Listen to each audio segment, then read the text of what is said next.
Muy buenas noches. El día de hoy vamos a empezar con nuestro curso. Voy a enviarles la asistencia. Ahí está. Y entonces vamos a empezar.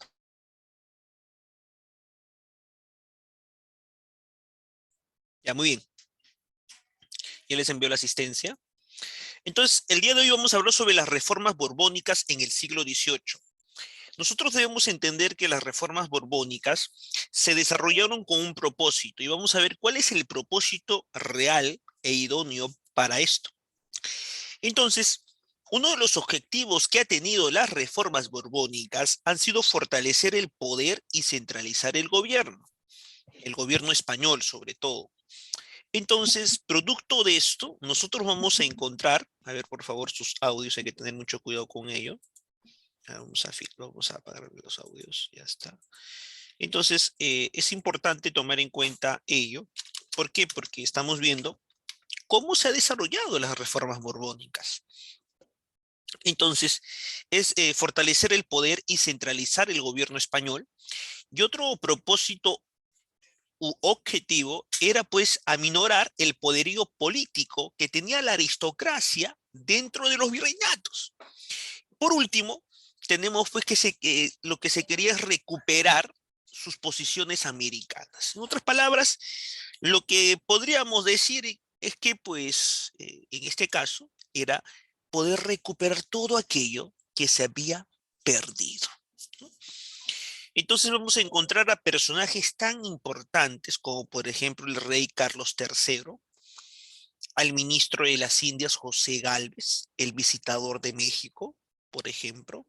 Tenemos a José Antonio de Areche, que va a cumplir una función importante porque él va a ser el visitador del Perú y justo llega cuando hubo el levantamiento más importante que tuvimos, el levantamiento indígena de Tupac Amaru, que se dio el 4 de noviembre del año 1780 y que culminó meses después, el 18 de mayo de 1781. Entonces también tenemos a Jorge Escobedo, que también fue visitador del Perú en el año 1782 hasta el año 1785. Entonces vamos a encontrar cómo ha ido evolucionando las reformas borbónicas, desde qué punto, de qué manera, de qué horizonte se ha podido tomar en cuenta aquí. Vamos a encontrar. Vamos a ver el objetivo, los personajes, el territorio, la administración, la parte eclesiástica, que también va a ser de suma importancia, y sobre todo la economía. Profesor, la pantalla se ve negra. Ah, ya, se ve negra. Muchas gracias. Siempre es bueno avisarnos. Gracias, Maricielo. Ahora, ¿se puede ver mejor, por favor? A ver, Maricielo. Maricielo. No, profesor. Ya, a ver, alguien de sus compañeros, a ver, Orlando, Aliaga, a ver si lo ven igual que yo, mejor dicho que su compañera negro. A ver, ¿alguien de ustedes? Todo está bien acá, profe. Ah, ya, entonces, Maricielo, debe ser tu internet. Sí, ¿Puedes? está bien, profesor. Ah, ya, ok. Entonces, Maricielo, lo que podemos hacer es que puedas salir del Zoom y regresas. A veces sucede eso, es normal, ¿no? Puedes regresar, no hay problema. Entonces, hay que tomar. Sí, está bien. Entonces, como les comentaba a ustedes, vamos a hablar sobre los personajes, ¿no? En esta época vamos a encontrar el despotismo ilustrado. Muchos de ustedes me dirán, profesor, ¿de qué trata el famoso despotismo ilustrado? ¿Alguien tiene alguna idea de qué trata el despotismo ilustrado? ¿O tienen, por ejemplo, alguna, podríamos decir, en torno a ello? Mira, la palabra despotismo es un concepto, pues, por si acaso político que se ha desarrollado en Europa. ¿Esto qué significa? A mitad del siglo XVIII. Entonces, vamos a encontrar que las monarquías absolutistas, ¿qué cosa es la palabra monarquía absolutista? La monarquía absolutista es cuando hay un solo gobernante, el rey absoluto, era el único que gobernaba, el único que tenía los privilegios, el único que podía realizar leyes, ejecutar las leyes y hacer cumplir las leyes. No había poder legislativo, no había poder ejecutivo ni poder judicial. Entonces, esa era la manera en cómo se trabajaba. Y pertenecía pues a los sistemas del antiguo régimen, así gobernaban de esa manera Europa.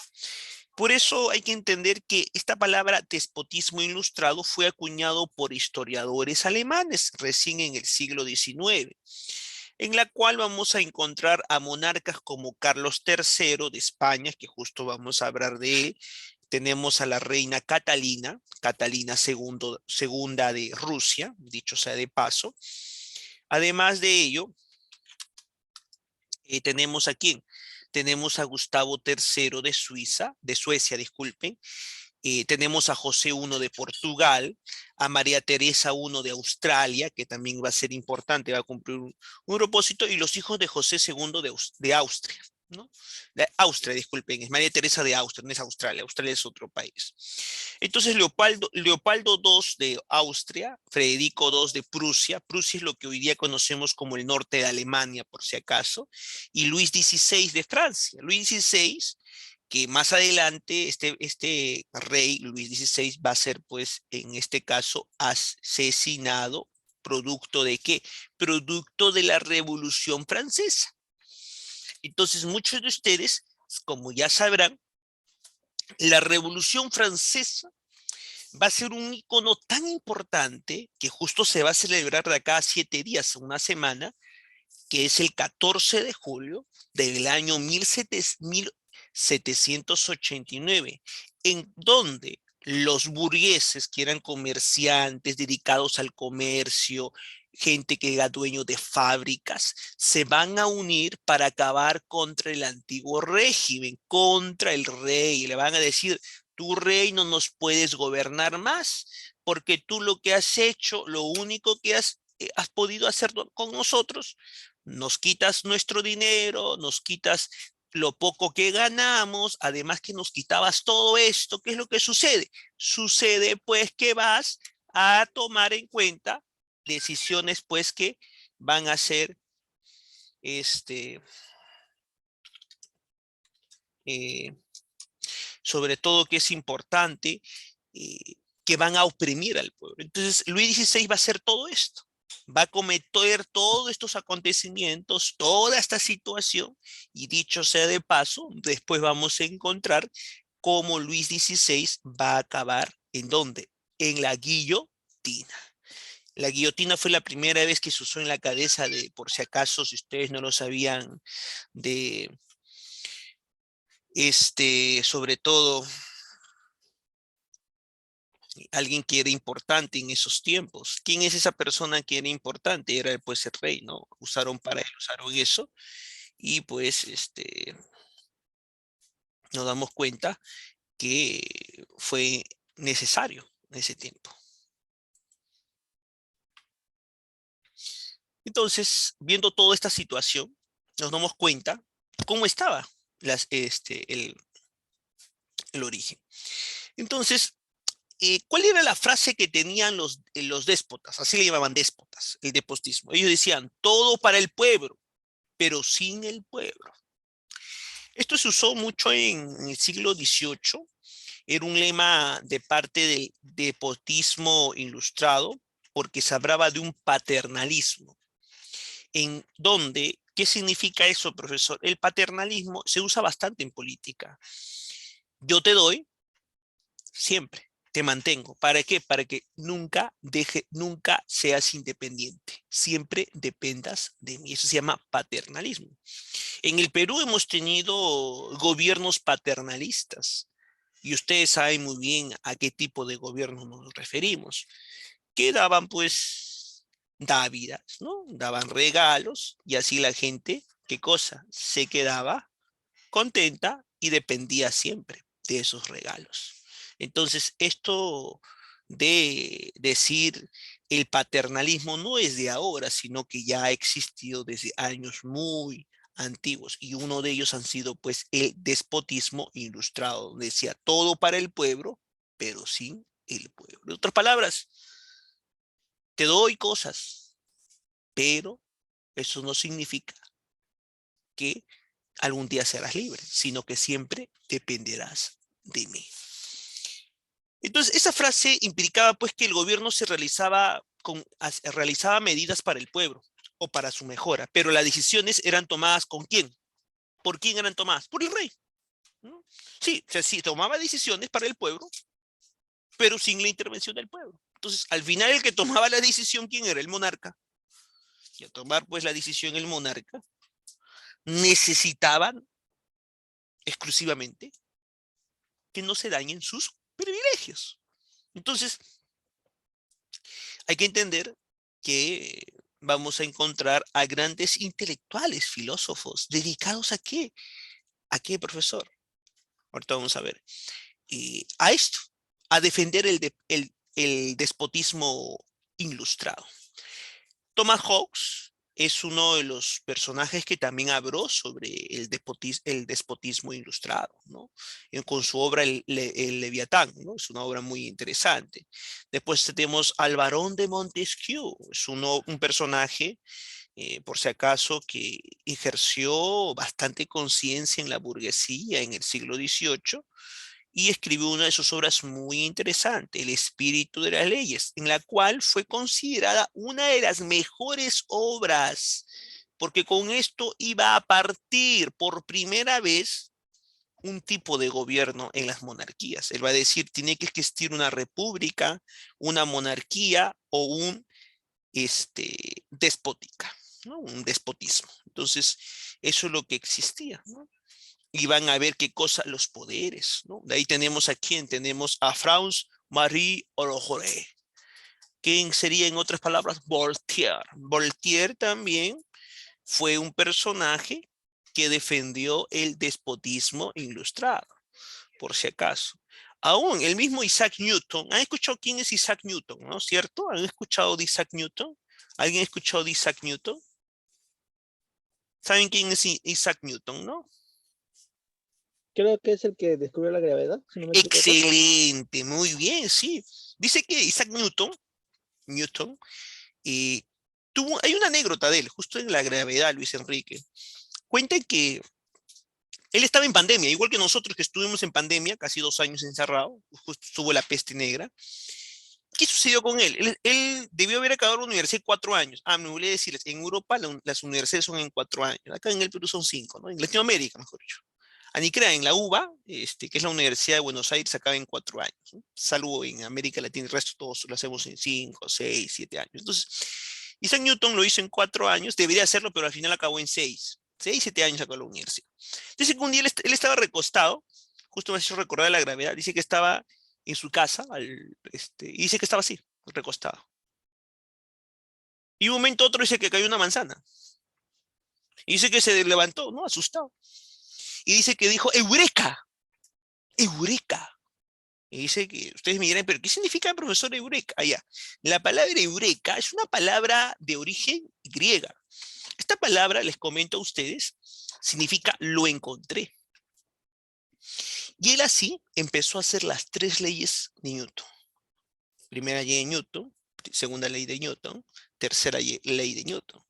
Entonces, Newton, o Newton como quieran decir, Isaac Newton, entonces así descubrió la gravedad, ¿no? Fue uno de sus anécdotas que nos cuenta la historia. Entonces, este personaje que es físico matemático, les comento pues que él también tuvo una influencia en la ilustración. Fue una influencia en la ilustración que fue muy importante en los tiempos de esta época, ¿no? Entonces, hay que entender que no solamente ha sido político, Voltaire, Montesquieu o Jacobo Rousseau. Jacobo Rousseau también fue otro que influenció en la política. Entonces, Nos damos cuenta que hubo varios personajes que han influenciado para que se pueda dar el despotismo ilustrado. De hecho, justificaban las monarquías, pero ahora con ciertas limitaciones. Entonces, un poco para que ustedes puedan ver, tomar en cuenta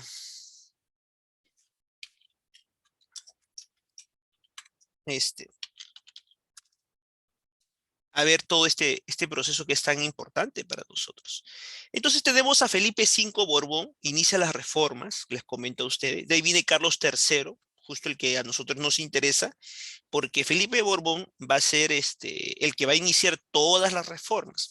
Hay un historiador muy importante peruano que hizo un libro muy interesante, donde él decía que, dicho sea de paso, uno de los problemas que llevó a que el virreinato pueda desintegrarse fueron las reformas borbónicas. Algunos dicen que las reformas borbónicas fueron un paso para que se acelerara el proceso de independencia en las colonias de España.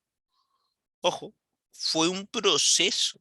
Entonces nos damos cuenta, es como decir que aceleraron algo que ya se iba a dar, pero nos mostraron de esta manera, ¿para qué? Para que hacerlo más rápido. Entonces, vos dicen algunos dicen que sí, los Borbones, justo los Borbones son de origen francés, a ellos no les importó, no les importaba a la América, entonces ellos dijeron, hay que acelerar pues este proceso de independencia.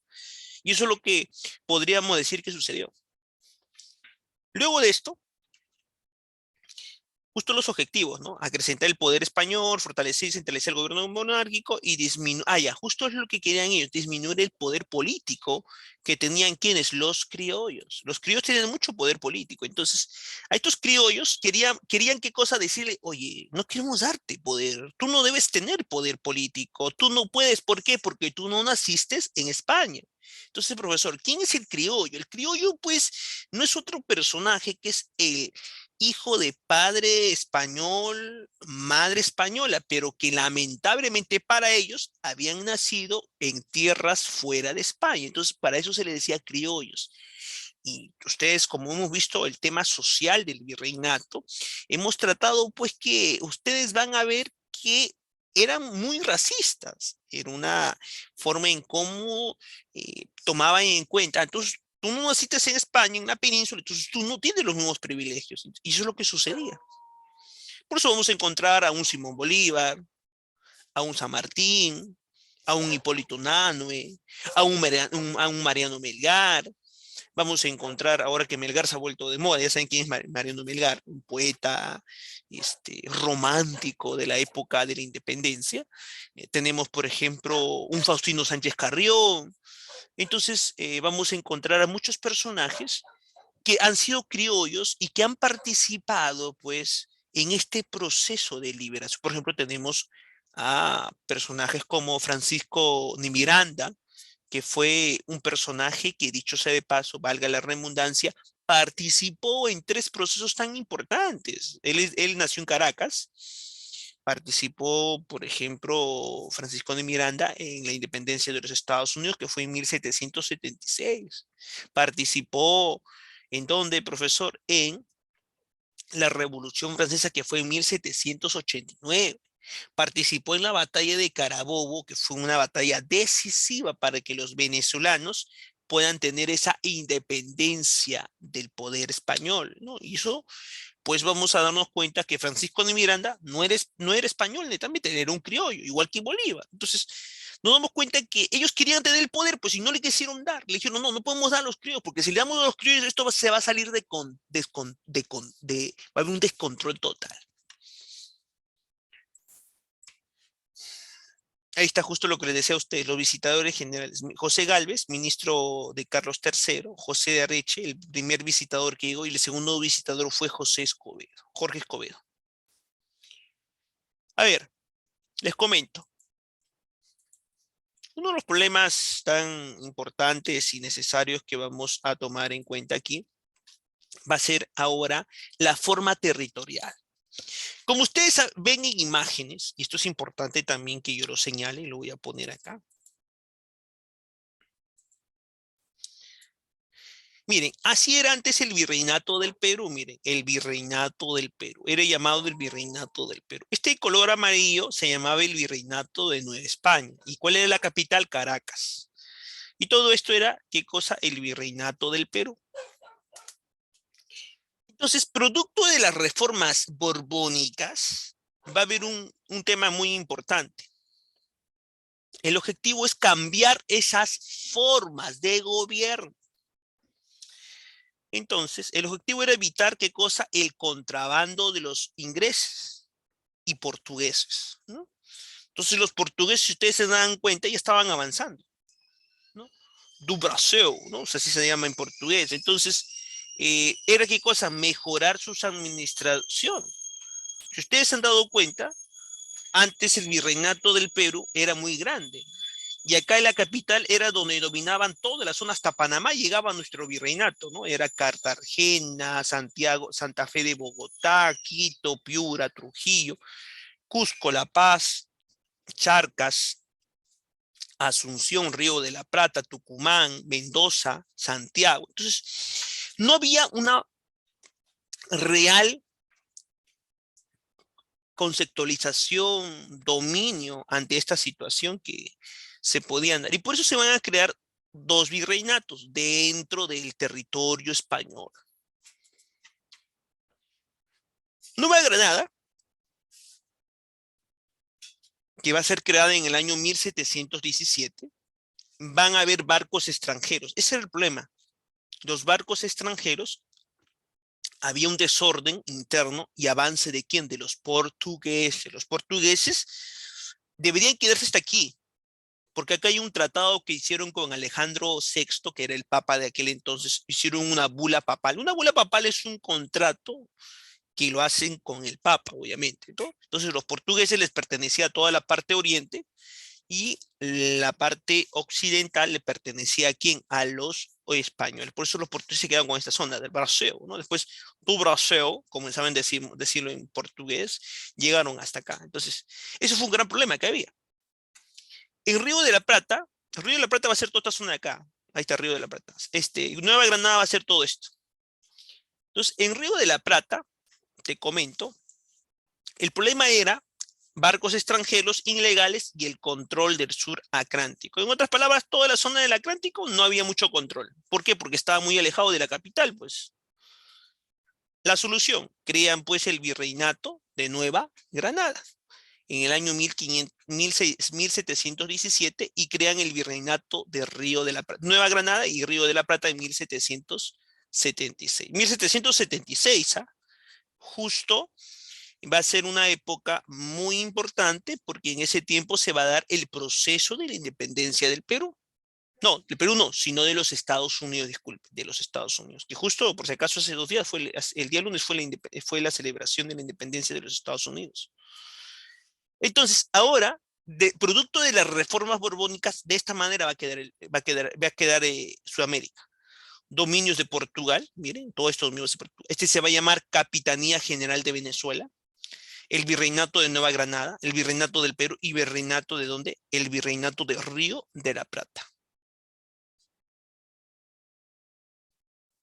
Ahí está. El territorio.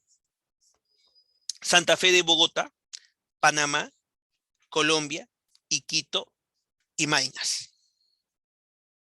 Y Maynas. Entonces, Maynas. La Amazonía. Entonces, Maynas, todo esto de acá es. Ahí está. Ahí está, mira. La Comandancia General de Maynas. Maynas es lo que hoy día nosotros conocemos como Iquitos. Antes Maynas estaba bajo el dominio de Iquitos, Ucayali, Madre de Dios y Amazonas y San Martín. Entonces todo eso era llamada la Comandancia de Maynas. Ahí está, la Amazonía. Luego tenemos a quién? Tenemos en este caso al Alto Perú. Como ustedes sabrán, el Alto Perú, como ya lo habrán visto antes, y es importante también tomar en cuenta, el Alto Perú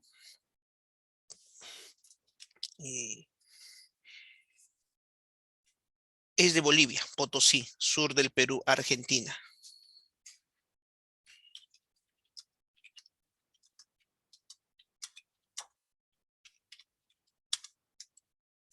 Ya, entonces, eh, Potosí, sur del Perú, toda esta zona de acá del sur del Perú, y llegó hasta la Argentina. Entonces, ustedes como pueden verlo, todo este proceso se ha dado durante todo este tiempo. Entonces, ¿cuáles son las consecuencias que vamos a tener? Va a haber una consecuencia en el virreinato de Nueva Granada.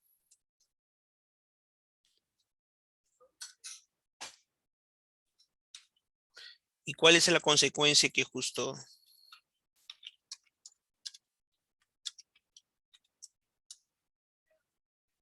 El obispado en Maynas. Va a haber un obispado en Maynas, Perú, y en Guayaquil, Perú. Ojo, me estaba olvidando decirles algo. Guayaquil es esto de acá. Este era Guayaquil. Entonces, como ustedes sabrán, hay que tomar en cuenta sobre ello. ¿Han visto? Ya, sabían ustedes que antes, y eso es importante también ver, que Guayaquil perteneció al Perú? ¿Alguien sabía de eso? Hoy día Guayaquil, ¿a dónde pertenece? A ver, ¿a dónde pertenece Guayaquil hoy día? Ecuador. Muy bien, Mariciel. Hoy día pertenece ¿a dónde? Pertenece a Ecuador. Muy bien. Hoy día pertenece a Ecuador. Así es. ¿Por qué nos quitaron? eh, a ver, les comento. ¿Por qué nos quitaron a nosotros Guayaquil, los ecuatorianos? A ver, les comento un poco.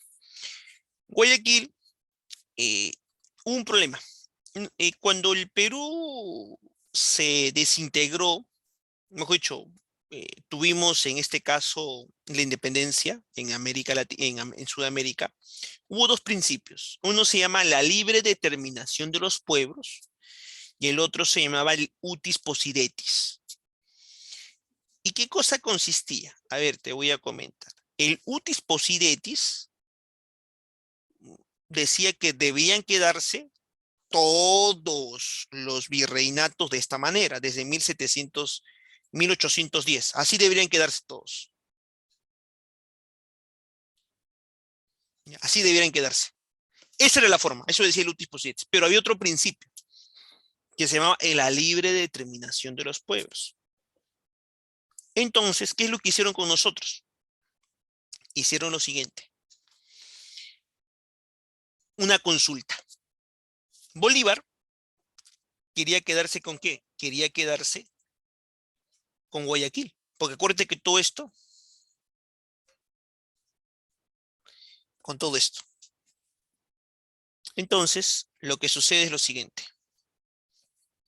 Sucede, pues, que aquí se va a dar un cambio, que va a ser muy difícil para muchos de nosotros. Los colombianos que en ese tiempo tenían el dominio van a decir que Guayaquil va a pasar a manos ecuatorianas. Y así, con una consulta que van a hacer, va a pasar a manos del Ecuador. ¿Qué opinan? Y acá, por si acaso, fue muy determinante, ¿saben quién? Bolívar. Ustedes habrán escuchado de ese encuentro que tuvieron y que dice que nadie supo entre San Martín, don José de San Martín con Bolívar en Guayaquil. ¿Recuerdan alguna vez cuando han estado en el colegio antes, habrán escuchado eso? Hubo un encuentro. Dice que cuando San Martín llega, Bolívar dice que le dice, bienvenido a tierras colombianas. Así le dice, bienvenido a tierras colombianas. Eso es lo que le dice a quién. Le va a decir, en este caso, a San Martín. En otras palabras, estaba diciendo, oye, esto va a ser mío. Esto va a pertenecer a la Gran Colombia. Y eso es lo que van a hacer con ellos. ¿Qué tal? ¿Sabían eso? ¿Sabían o no? Recién enterando de todo eso. Ah, ok. Sí, sí, siempre es bueno avisar, ¿no? Si puede ser que sabían, puede ser que sabemos algo. Pero gracias por avisarnos. Ahí está, eso es lo que sucedió. Pues nos quitaron Guayaquil. Guayaquil nos quitaron de una forma muy, como le digo, peculiar. Bolívar mm, preparó todos sus huestes para que pueda quedarse con Guayaquil. Y eso no lo digo yo, sino la historia misma nos muestra a través de ello. Ah, ya, por acá me dice ya no hay problema, Branca, anota tu asistencia, acá te mando tu asistencia. Este, adelante. Y ahí nosotros podemos darnos cuenta de este proceso tan importante durante todo este tiempo que se va a dar. De ahí tenemos en Río de la Plata, va a haber una rebelión, la de Túpac Amaru segundo y en Puno. ¿Qué es lo que va a suceder? Va a suceder el reintegro al Perú. Antes, Puno, les comento a ustedes, estaba bajo el dominio, y es importante tomar en cuenta, antes pertenecía ¿a dónde? A Río de la Plata. Y después nos van a dar a nosotros, al Perú.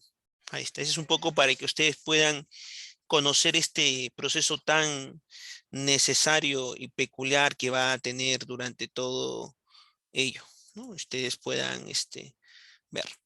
Ahora vamos a cerrar esto y nos vamos a ir ahora a otro proceso, a otro PPT. Ahora vamos a ver un poco lo que tiene que ver con la reforma administrativa. La reforma administrativa, les comento a ustedes, se va a dar de la siguiente manera. Ahí está. Este es el Perú. Entonces, lo van a dividir ahora en algunas intendencias. Se van a llamar intendencias. Y solamente vamos a encontrar pocas. Y de esta forma, el Perú también cuando es independiente, va a quedarse así.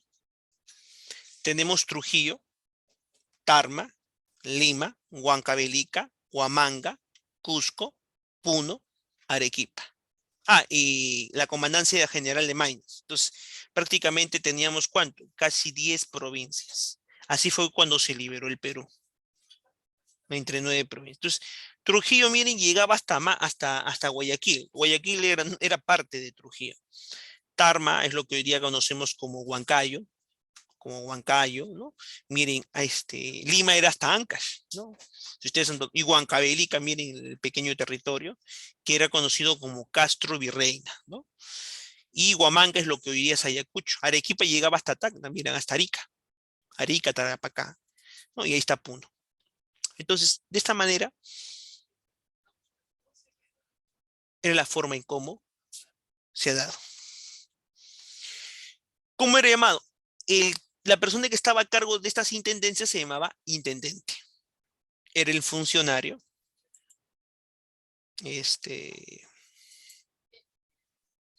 nombrado con sueldo y funciones por tiempo limitado.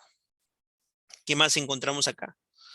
Vamos a encontrar que ¿cuáles eran sus funciones de este intendente? Muchos de ustedes puede ser que me dicen, profesor, ¿cuáles eran las funciones? Entonces vamos a ver cuáles eran, ¿qué cosa? Las funciones que tenía este intendente. Entonces, este intendente tenía algunas ciertas funciones. Controlaba el territorio y los indígenas. Y fue reemplazado por los corregimientos, ¿no? Que dicho sea de paso, es importante tomar en cuenta.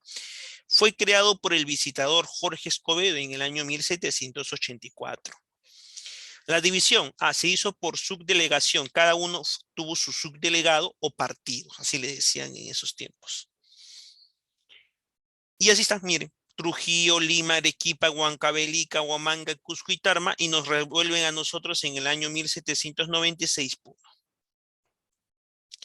En la reforma eclesiástica vamos a cambiar un poco, ¿Por qué? Porque vamos a encontrar que va a haber una hegemonía estatal en la vida social. Los jesuitas se van a rebelar. Esto va a ser interesante porque vamos a encontrar que los jesuitas van a rebelarse ¿en dónde? En las misiones de Brasil y Paraguay. Porque su objetivo era, sobre todo, imponer el poder del Estado sobre la iglesia. Por eso, en el Perú se va a expulsar a los jesuitas en el año 1767, durante el gobierno del virrey Manuel Amat de Yunek, que entre uno de estos expulsados va a ser un jesuita que más adelante se va a convertir en el precursor de la independencia. ¿Quién es? Juan Pablo Vizcardo Guzmán, un arequipeño, que va a escribir una de las obras más importantes y emblemáticas, la Carta a los Españoles Americanos. Entonces, ¿va a ser importante? Sí, por supuesto. ¿Qué acciones van a tomar en esta forma? Acá está, Carlos II, tercero, disculpen, de Borbón, virrey Manuel Amat, capturan a los jesuitas, trasladan al Callao, le mandan a Valparaíso, Cádiz y Roma, y lo botan de acá, lo mandan, los expulsan los jesuitas. Porque ellos decían que los jesuitas eran una orden que no querían someterse al rey. Ellos decían, la única obediencia que debemos tener es al Papa, no al rey. Entonces, decía, este grupo religioso es muy rebelde y no podemos permitir que se quede. Entonces, no se están sometiendo, entonces hay que sacarlo del virreinato. Entonces lo sacaron, pues. Como consecuencia, tenemos la Junta de Temporalidades, el Real Convictorio San Carlos. Acá se va a empezar a educar. Se educó Juan Pablo Vizcardo Guzmán, la Carta a los Españoles Americanos. Y vamos a tener al padre predilecto de Chachapoyas. ¿Quién es? Toribio Rodríguez de Mendoza. Que él desde el Convictorio de San Carlos va a empezar a difundir nuevas ideas. ¿De qué? De liberación, de ilustración, donde le va a decir, ¿cómo es posible que estemos sometidos a los españoles? Queremos separarnos o queremos gobernar a través de una monarquía, pero una monarquía propia nuestra. Así es. Reforma económica. La reforma económica,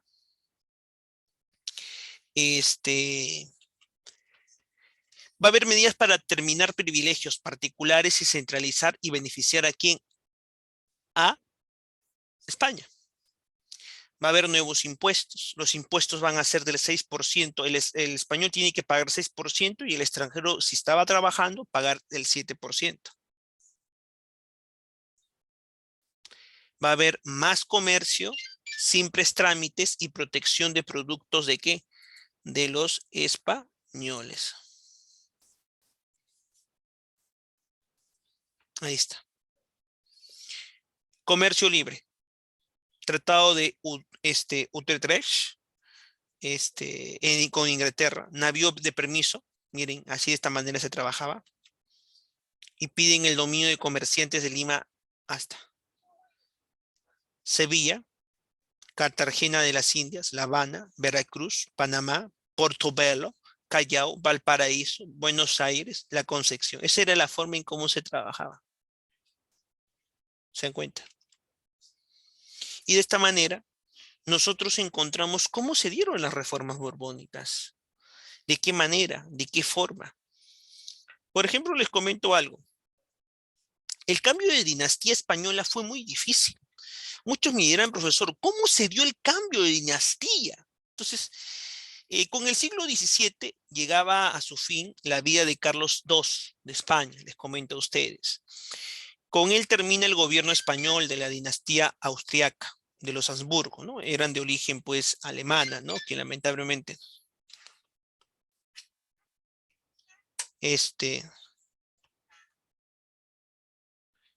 ya, ese era uno de los temas, tan importantes que existían en estos tiempos.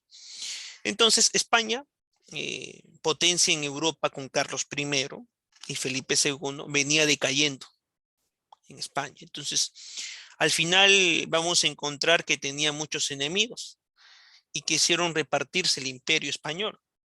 Esto fue determinante a la hora de elegir al sucesor, quien dejaría una herencia.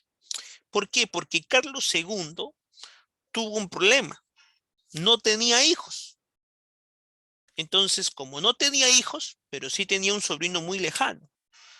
Entonces, el rey nombró a Felipe de Anjou, su segundo hijo del Delfín de Francia, nieto de Luis XIV, el rey Sol, como le decían, como el sucesor.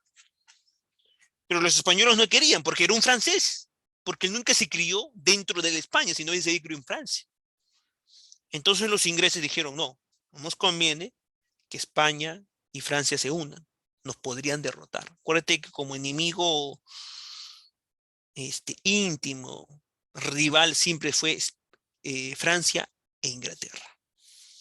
Entonces, las potencias europeas buscaban teóricamente un equilibrio. Inglaterra veía con temor esto, pues podía convertirse Francia y España en un estado muy poderoso. Francia rechazaba la posibilidad de que se construyera un imperio bajo Carlos V, como lo hicieron en su momento. Y entonces no veían con buenos ojos la unión franco-española, todos se negaban a que el rey de España lo fuera también de otro estado. Los posibles, por ejemplo, herederos eran varios, pero destacaban dos: el archiduque Carlos de Austria, hermano del emperador de aquel entonces Felipe de Anjou, nieto de Luis XIV. El posible conflicto se encontraba entre los Habsburgos y los Borbones. Inglaterra apoyaba a Austria y Holanda también lo apoyaba a Austria. Entonces, pronto también se suma Portugal con el archiduque. Pero por otro lado, empezó ¿qué cosa? Una guerra entre los Borbones y con los Habsburgos. Y esta guerra fue sangrienta, duró prácticamente, si yo les comento, 11 años, para que llegue recién Carlos III al poder. Mejor dicho, Felipe V al poder, que era Borbón, en este caso. Nombre que adoptó como rey Borbón Felipe V, ¿no? Que después lamentablemente murió y quedó en el cargo Carlos III. Y así fue la historia. Fue cómo se dio este proceso tan importante, tan necesario para aquel entonces, ¿no? Eso era el tema que nosotros podemos ver. ¿Hasta aquí alguien tiene alguna duda?